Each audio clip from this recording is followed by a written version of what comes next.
Hello बच्चों, let's read this question. So the question says, consider a vector A that lies in the xy plane if ax and ay are the magnitude of its x and y components respectively, then the correct representation of a vector can be given by. Okay, तो हमें देखिए correct representation किसी vector का find out करना है। चार option हमें question में गिवन है। ओके, तो चलिए बच्चों इस क्वेश्चन का हम की कॉन्सेप्ट लिखते हैं। ठीक है, देखिए इस क्वेश्चन में हमें क्या बताना, रिप्रेजेंटेशन ऑफ वेक्टर है। ठीक है, दिस क्वेश्चन में हमें क्या बताना, रिप्रेजेंटेशन ऑफ वेक्टर है, या फिर देखिए मोर स्पेसिफिकली हम इसे रिजोल्यूशन ऑफ वेक्टर भी बोल सकते हैं। ठीक है, क्योंकि हमें वेक्टर्स का क्या, हमने इसको रिजोल्व किया है दो कंपोनेंट एक्स और एक्सेस के अलॉन्ग। ठीक है, तो ये आपका क्या हो जाएगा, रिजोल्यूशन या फिर रिप्रेजेंटेशन ऑफ वेक्टर। तो चलिए बच्चों इस क्वेश्चन को हम स्टार्ट करते हैं। सबसे पहले हम ये सोचते हैं कि जो इसका रिप्रेजेंटेशन की कॉन्सेप्ट है, रिप्रेजेंटेशन है, रिजोल्यूशन, उसे कह देते हैं। ठीक है, कोई वेक्टर है, मान लीजिए आपका ए वेक्टर है। ठीक है, this is any vector A vector, ये आपका कोई वेक्टर ए वेक्टर है, ये इसका टेल है और ये इसका क्या है, हेड है। ठीक है, अब देखिए इस वेक्टर को हम क्या कर सकते हैं, अगर हम कोई कोऑर्डिनेट सिस्टम फिक्स कर देते हैं। ठीक है, जैसे हम कार्टेशियन कोऑर्डिनेट सिस्टम, हमें क्वेश्चन में देखिए कार्टेशियन कोऑर्डिनेट सिस्टम के फॉर्म में डिफाइन करना है। तो हम इस वेक्टर क्या क्या करेंगे, जो भी हमारे म्यूचुअली परपेंडिकुलर या फिर ऑर्थोगोनल कोऑर्डिनेट सिस्टम होते हैं, उस कोऑर्डिनेट सिस्टम के अलोंग इस वेक्टर को क्या क्या करते हैं, हम डिवाइड करते हैं। डिवाइड करते हैं मतलब उनके जो कंपोनेंट होते हैं वो कंपोनेंट हम उस ऑर्थोगोनल एक्सिस के अलोंग लिखते हैं। ठीक है, जैसे कि ए वेक्टर यहाँ पर हमें दिया है, टू डायमेंशन प्लेन में लिखा हुआ है। ठीक है, क्वेश्चन में टू डायमेंशन प्लेन में बोला गया। इसको हम क्या करेंगे, देखिए एक इस ए वेक्टर को हम क्या करेंगे, इसको दो कंपोनेंट में डिवाइड करेंगे। एक कंपोनेंट क्या करेगा, इसका आई कैप के अलोंग आएगा। ठीक है, एक्स वाई प्लेन की बात हो रही है सर। और जो दूसरा कंपोनेंट आएगा वो आपका किसके अलोंग आएगा, जे कैप के अलोंग आएगा। ठीक है, इस वेक्टर के दो कंपोनेंट आएंगे। This is called the representation of vector और रिजोल्यूशन ऑफ वेक्टर। ठीक है, ये आपका क्या हो जाएगा, रिजोल्यूशन ऑफ वेक्टर हो जाएगा। तो देखिए आई कैप के अलोंग जो कंपोनेंट आएगा ए वेक्टर का, और जे कैप के अलावा जो कंपोनेंट आएगा उसको मैं बोल दे रहा हूँ, मान लीजिए आपका ए एक्स है और वाई एक्सिस के अलावा ए वाई कैप हो जाएगा। ठीक है, अब देखिए इस वेक्टर को हम रिप्रेजेंट करते हैं। ठीक है, तो देखिए ये एक्सिस आपका एक्स एक्सिस एज्यूम कर लीजिए, क्वेश्चन में भी यही दिया है। ठीक है, ये आपका क्या है, वाई एक्सिस है। ठीक है, ये आपका वाई एक्सिस है। अब देखिए क्वेश्चन में हमें गिवन है, देखिए डिफरेंट डिफरेंट ओरिएंटेशन से गिवन है। थीटा एक बार ऊपर की साइड लिया है, मतलब वाई एक्सिस के साथ थीटा दिया हुआ है, और एक बार एक्स एक्सिस के साथ दिया हुआ है। पहले हम एक्स एक्सिस के साथ लेके देखते हैं। ठीक है, अब देखिए ये जो ट्रायंगल के प्रॉपर्टी से आपको पता होता है कि ये जो कंपोनेंट होता है, इसका जो बेस में आ रहा है, जो एक्स एक्सिस के अलावा आएगा, इस कंपोनेंट को हम क्या बोल सकते हैं, देखिए ए का, ए वेक्टर का ये कंपोनेंट क्या आ जाता है, ए कॉस थीटा। ठीक है, बेसिक से ट्रिग्नोमेट्री है, ए cos theta.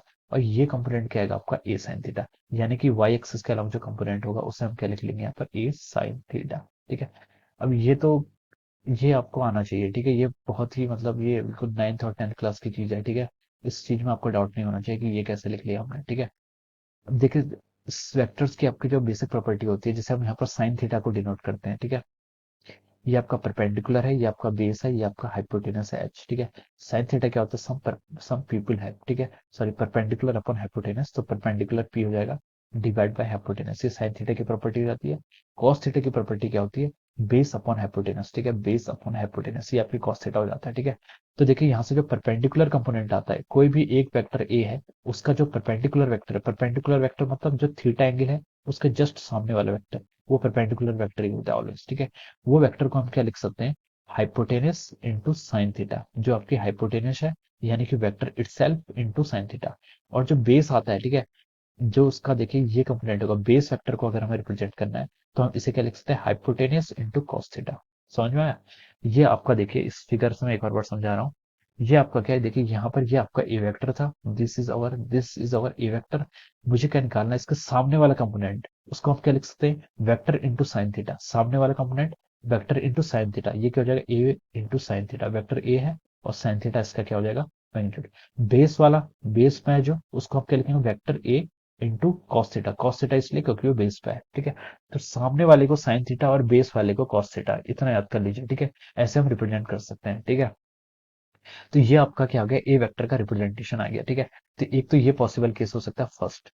Second possible case क्या हो सकता है, देखिए उसने सेकंड केस में क्या लिया, उसने जो आपका एंगल लिया है ए वेक्टर का एंगल वाई एक्सिस से, वो इस बार एंगल अपने वाई एक्सिस से थीटा डिग्री से ऐसे लिया हुआ है। ठीक है, ये आपका एक्स है, एक्सिस आपके सेम रखे हैं। ठीक है, ये आपका एक्स हो गया, वाई हो गया, ये आपका ई वेक्टर हो गया। ठीक है, अब बताइए, अब हम इसमें से बोल सकते हैं कि देखिए ये वाला कंपोनेंट क्या होगा, सामने वाला वेक्टर के जो सामने वाला कंपोनेंट होता है, आपको पता है ये क्या है, आपका ए साइन थीटा होगा। ठीक है। और जो बेस वाला कंपोनेंट होगा वो क्या हो जाएगा आपका ए कॉस थीटा। बेस को हमेशा कॉस थीटा से डिनोट करो, थीटा एंगल का ध्यान रखना है बस, बाकी इसको इसमें कुछ ऐसा है नहीं, ठीक है। ये आपका क्या हो जाएगा ए कॉस थीटा, और ये वाला कंपोनेंट क्या हो जाएगा ए साइन थीटा, ठीक है। ये हमारा क्या आ गया, सेकंड फिगर हो गया। अब देखिए क्वेश्चन में मैच कर लीजिए आपको जो गिवन है। देखिए ऑप्शन ए, पहले हम ऑप्शन ए से स्टार्ट करते हैं। ऑप्शन ए में आपको क्या गिवन है, देखिए जो आपका कंपोनेंट बनना है ए वेक्टर, वो हॉरिजॉन्टल के साथ एंगल बना रहा है, तो ये ए साइन थीटा जे कैप और ए कॉस थीटा के कैप। तो देखिए ऑप्शन ए ही आपका क्या है, ट्रू हो गया। ऑप्शन ए तो सेटिस्फाई कर रहा है, ठीक है। अब चलते हैं ऑप्शन बी की तरफ। ऑप्शन बी में देखिए ऊपर वाला एंगल थीटा है, फिगर 2 में देखिए, ठीक है। ये वाला कंपोनेंट आपका ऑप्शन में ए साइन थीटा बोला है, ठीक है, और ये वाला कॉस थीटा, तो ये आपका ट्रू नहीं हो सकता, तो ये ऑप्शन क्या हो जाएगा आपका, रॉन्ग हो जाएगा। सी में चलिए, सी में देखिए एंगल आपका हॉरिजॉन्टल से लिया हुआ है, तो फर्स्ट फिगर में चलिए। फर्स्ट फिगर में देखिए क्या है, नीचे वाला कंपोनेंट उसने ए साइन थीटा बोला और ये वाला ए कॉस थीटा, तो ये आपका ट्रू हो नहीं सकता, तो सी भी ट्रू नहीं होगा। और डी ऑप्शन में लिखा है नन ऑफ दिस, ये भी ट्रू नहीं हो सकता। और राइट आंसर क्या होगा इसका, ए ऑप्शन हो गया, ठीक है। So we can write down here that option A is correct. Option A क्या होगा आपका करेक्ट है। Option A is correct. Option A आपका इसका करेक्ट आंसर होगा। So this will be our right answer of this question, okay. एक चीज और क्वेश्चन इसने दिया हुआ है, देखिए वाई कैप के अलॉन्ग को हम जे कैप कहते हैं, जो आपका वाई कैप के अलॉन्ग डायरेक्शन होती है उसको जे कैप बोलते हैं, और एक्स एक्सिस के अलॉन्ग जो डायरेक्शन होती है उसको आई कैप बोलते हैं, ठीक है। यहाँ पर मैंने बताया आपको ये, ठीक है। एक्स एक्सिस के अलॉन्ग आई कैप और वाई कैप के अलॉन्ग जे कैप, ठीक है। So this is how we can solve this question, okay. So I hope you all understood this concept. All the best and thank you so much.